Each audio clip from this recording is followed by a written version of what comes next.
প্ৰতিগৰাকী কংগ্ৰেছ কৰ্মীয়ে যেতিয়া মানে কি বিৰুদ্ধাচৰণ কৰাৰ পিছতো তানজিল হুছেইনক কিয় নকলে যে তোমাৰ মাত্ৰ 27 বছৰে হৈছে, তুমি এইবাৰ ৰৈ যোৱাচোন, তোমাৰ বয়স আছে, তুমি টিকেট বিচাৰিব নালাগে। প্ৰাঞ্জল খাটোৱা যোৱাবাৰ মৰণ সমষ্টিত তেওঁ পৰাজয় বৰণ কৰিছে, তেওঁৰো বহুত বেছি বয়স হোৱা নাই, তেখেতক কিয় নকলে? মোতকৈ বেছি ডাঙৰ নহয়, মোতকৈ 1 বছৰমান ডাঙৰ হ'ব, তাতকৈ বেছি নহয়। তেখেতক কিয় নকলে যে তুমিতো যোৱাবাৰ হাৰিছা, এইবাৰ তুমি ৰৈ যোৱা? তেখেতক কিয় সমষ্টি চেঞ্জ কৰি চাবুৱা লাহৰত দিয়া হ'ল? গতিকে আমি সাধাৰণ পৰিয়ালৰ ল'ৰা ছোৱালী হোৱাৰ কাৰণে আমাক ক'ব তোমালোকৰ বয়স আছে,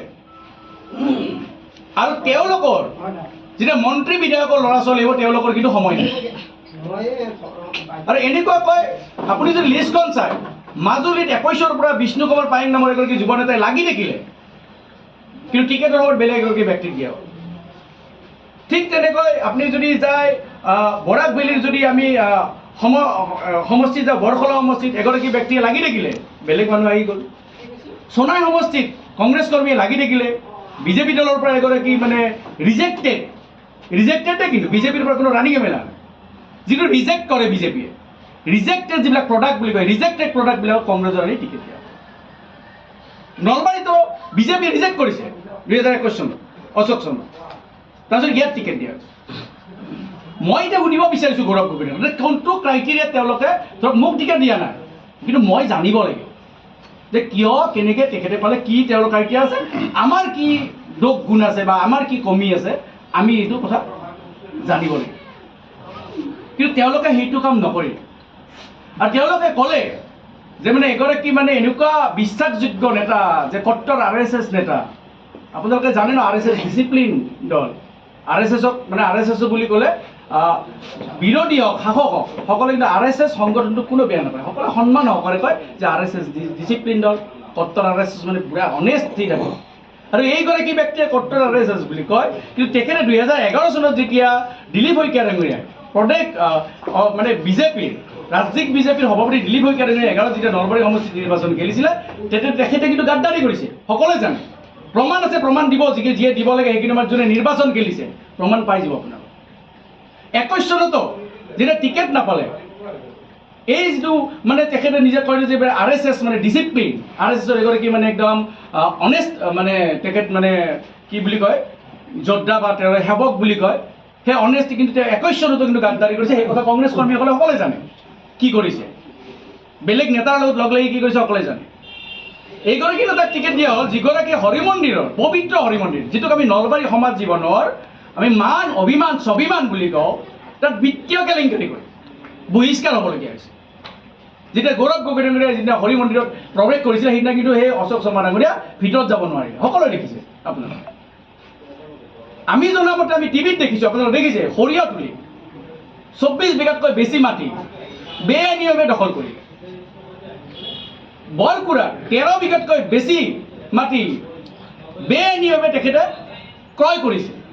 এতিয়া কথা হ'ল, কেইদিনমান আগত প্ৰদেশ কংগ্ৰেছৰ সভাপতি ডাঙৰীয়াৰ নেতৃত্বত এটা যাত্ৰা চলিছিল, য'ত যাত্ৰা হিমন্ত বিশ্ব শৰ্মা ডাঙৰীয়াৰ, মুখ্যমন্ত্ৰী হিমন্ত বিশ্ব শৰ্মা ডাঙৰীয়াৰ মানে পৰিয়ালৰ সম্পত্তিক লৈ তেখেতসকলে প্ৰশ্ন কৰিছে।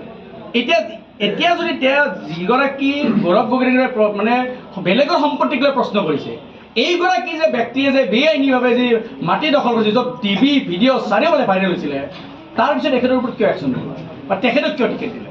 তাৰমানে কংগ্ৰেছ দলত যদি কোনোবাই যদি ভূ মাফিয়া বা কোনোবাই যদি মাটি বেআইনীভাৱে মাটি ক্ৰয় কৰে তেতিয়াহ'লে ওকে, কিন্তু যদি সাহস কুকুৰ যদি কোনোবা কৰে তেতিয়া বেয়া নেকি? এই কথাও গৌৰৱ গগৈ ডাঙৰীয়াই ক'ব লাগিব। আমি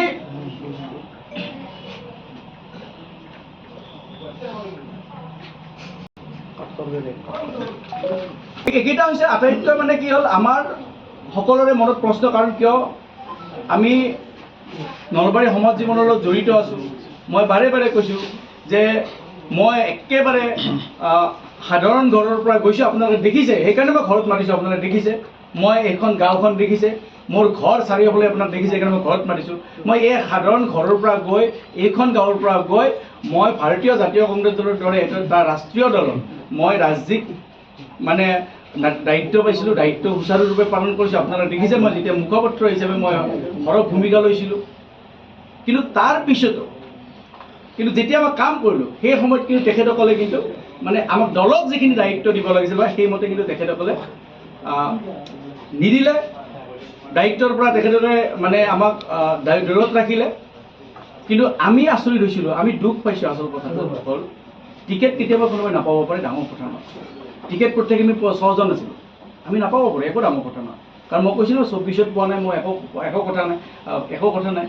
মই ইভেন এনেকুৱাও কৈছোঁ যে প্ৰদ্যুৎ ভূঞা ডাঙৰীয়াই যদি নতুনকৈ ইলেকশ্যন খেলিব খুজিছে তেতিয়া মই উইথড্ৰ কৰিম বুলি কৈছোঁ। সকলোৱে জানে, ইয়াতে উপস্থিত আছে, আপোনাক চিনিয়ৰ হিচাপে মই কৈছিলোঁ। কিন্তু যদি আমাক সাধাৰণ ঘৰৰ ল'ৰা বুলি কয়, যদি পাৰ্টীৰ প্ৰেচিডেণ্ট গৌৰৱ গগৈ ডাঙৰীয়াই তেখেতে যদি লগ দিব নোখোজে, তেতিয়াহ'লে আমি মানে কি হিচাপত আমি দলত থাকি দলত কাম কৰিম? মই মোৰ লগত থকা যিখিনি নেতাকৰ্মী আছে তেওঁলোকক কেনেকৈ মই লগত লৈ চলিম, মই সেইটো কাৰণে আমাৰ আচলতে যিগৰাকী ব্যক্তিয়ে 10টা বজাৰ আগত কাকো লগ নিদিয়ে, 10টা বজাৰ পিছত যদি লগ দিয়ে নহয় আপুনি মানে কাকো মাতি নহয়, তেখেতে নিজে গুচি যাব গাড়ীত, আপুনি দৌৰি পিছে যাব লাগিব বাছ। কোনোবাই যে ওচৰত চেল্ফি ল'ব যায় তাতো গালি পাৰি দিয়ে।